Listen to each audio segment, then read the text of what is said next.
Borneo FC makin memperkokoh posisi mereka di puncak klasemen sementara BRI Super League. Mereka meraih 6 kali kemenangan secara berturut-turut. Nggak ada seri, nggak ada kalah. Mereka berhasil menang dari Persija Jakarta dengan skor 3-1.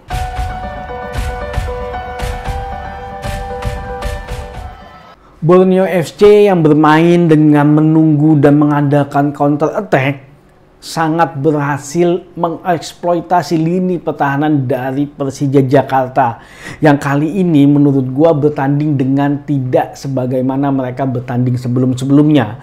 Jadi biasanya Persija Jakarta itu menggunakan formasi 4-3-3, tapi kali ini mereka menggunakan 3 center back dan 2 wingback yang diharapkan bisa menutup lini pertahanan dan juga membantu penyerangan. Tapi hal ini berhasil dieksploitasi oleh Borneo FC. Kemampuan dari Peralta dan juga Villa dalam mencari ruang sangat baik sekali di pertandingan ini. Beberapa kali dia berhasil lolos.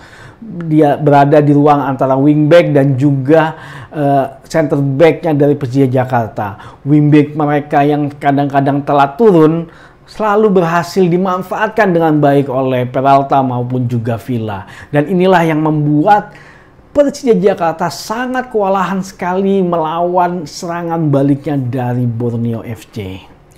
Lini pertahanan Borneo FC juga merupakan salah satu yang terbaik saat ini di kompetisi BRI Super League. Mereka baru 3 kali kebobolan. Pertahanan mereka sangat kompak sekali. Bahkan sayap-sayap mereka pun berhasil menutup serangan-serangan Persija yang biasa melakukan crossing dari kanan dan kiri, dan itu tidak sampai ke pemain mereka yang ada di tengah. Bahkan ruang antar lini dari pemain tengah dan juga pemain belakang mereka sangat terjaga sekali. Persija Jakarta yang biasanya sangat bagus dalam memanfaatkan ruang antar lini ini tidak bisa memanfaatkan dengan baik di pertandingan kali ini. Borneo FC benar-benar mematikan pemain dari tengah Persija Jakarta yang biasanya melakukan kreativitas, tapi kali ini tidak bisa berbuat banyak ketika mereka bertanding melawan Borneo FC. Borneo FC unggul lebih dahulu melalui golnya Vinicius, dan itu memang karena serangan balik dari sisi kanan. Villa memberikan bola kepada Vinicius, walaupun Vinicius sempat terlepas bolanya, tapi dia berhasil mengambil posisi kembali, mengambil ancang-ancang dan melakukan syuting ke arah kanan gawang dan tidak terkejar oleh Andri Tani. Padahal di depan dia ada beberapa pemain yang sudah menutup ruang tembaknya Vinicius. Luar biasa performanya Vinicius, benar-benar sangat terukur tendangannya dan benar-benar memanfaatkan kesempatan itu dengan baik. Di babak kedua tidak ada perubahan secara permainan. Justru Borneo FC yang berhasil unggul lebih dulu lagi melalui golnya dari Kei Hirose dengan memanfaatkan serangan direct ke arah lini sebelah kiri dari Persija Jakarta.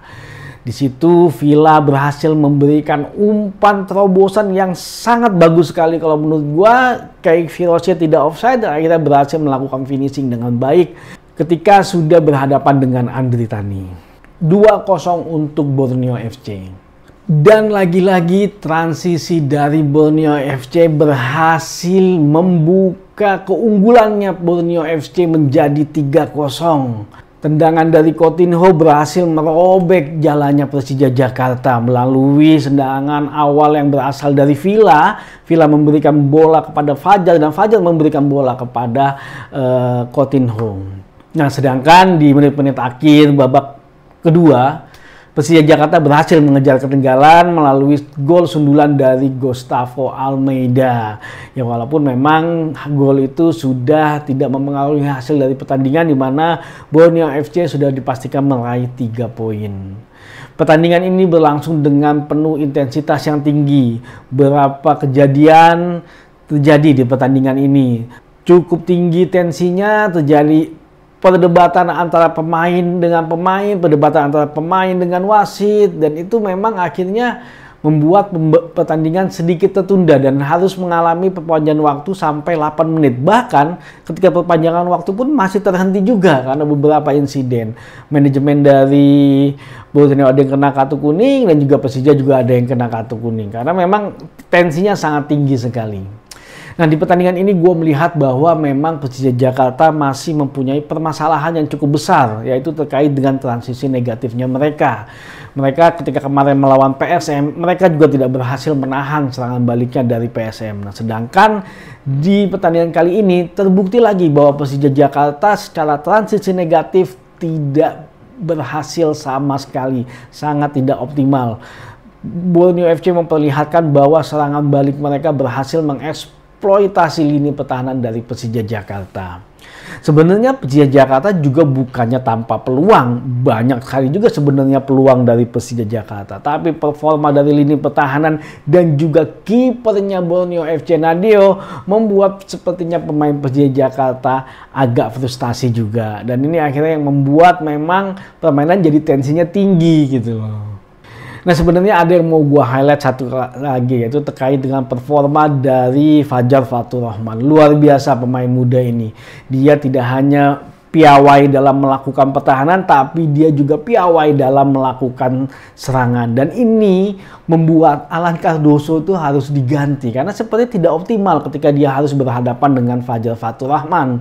Fajar Fatur Rahman beberapa kali melakukan penyelamatan, bahkan bola yang disundul harusnya sudah ada di gawang, tapi berhasil dia buang. Dan memang performa Fajar kalau menurut gua kali ini paling top sebenarnya. Bahkan mungkin dia sebagai man of the match kalau menurut gua di pertandingan kali ini. Karena kalau nggak ada dia, mungkin Persija udah bisa berhasil mencetak beberapa gol ya kalau gua melihatnya. Nah, Borneo FC saat ini menduduki posisi pertama dengan 18 poin dari 6 kali pertandingan. Dan mereka masih unggul dari saingan terdekatnya yaitu PSIM Yogyakarta yang sudah bermain 7 kali. Dan mereka meraih 12 poin. Jadi ya sepertinya Borneo FC mau mencoba melakukan apa yang mereka lakukan di dua musim sebelumnya ya. Ketika mereka berhasil menjadi posisi tertinggi di Liga. Cuman kala itu bukan skemanya full liga, tapi ada championship series dan mereka gagal di championship series. Dan ya nggak tahu ya, karena sekarang jauh sekali sih poinnya tertinggal. Tapi ini masih panjang, liga masih panjang, pertandingan juga masih banyak, ya masih ada kemungkinan yang terjadi. Tapi kalau melihat performanya Borneo FC sampai dengan saat ini, peluang itu sangat besar sekali kalau gue melihatnya. Karena sudah tim-tim besar yang berhasil mereka kalahkan. Bahkan tim-tim yang bisa dibilang mempunyai serangan yang bagus berhasil mereka redam, dan mempunyai lini pertahanan yang bagus pun berhasil mereka jebol. Dan ini sepertinya memang top formnya dari Borneo FC sih kalau menurut gua. Oke, tentunya kita berharap bahwa semua pertandingan BRI Super League mempunyai kualitas yang bagus sehingga pertandingan kita enak sekali untuk ditonton, dan tentunya kita berharap bahwa produk akhir dari liga adalah tim nasional. Maju sepak bola Indonesia.